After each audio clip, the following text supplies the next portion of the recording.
వాక్యాలు ఉన్నాయి. కొన్ని సందర్భాల్లో ప్రభువే, యేసు ప్రభువే వెనకున్నవి మరిచి అంటే లోతు బారిని జ్ఞాపకం చేస్తాడు, చేయడు కదా. జరిగిపోయింది జ్ఞాపకం చేస్తాడు, చేయడు కదా.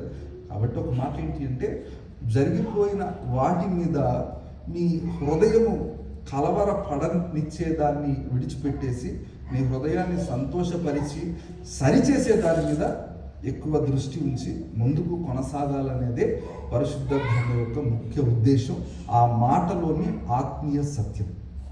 ఏమైంది?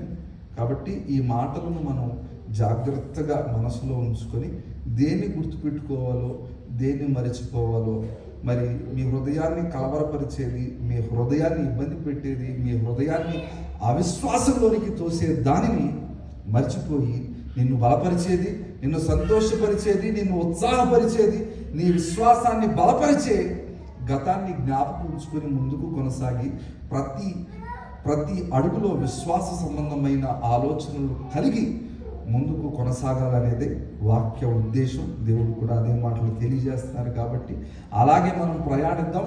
మిమ్మల్ని కలవపరిచేదాన్ని మీ హృదయాల్లోకి రానివద్దు, ఆలోచనల్లోకి రానివద్దు.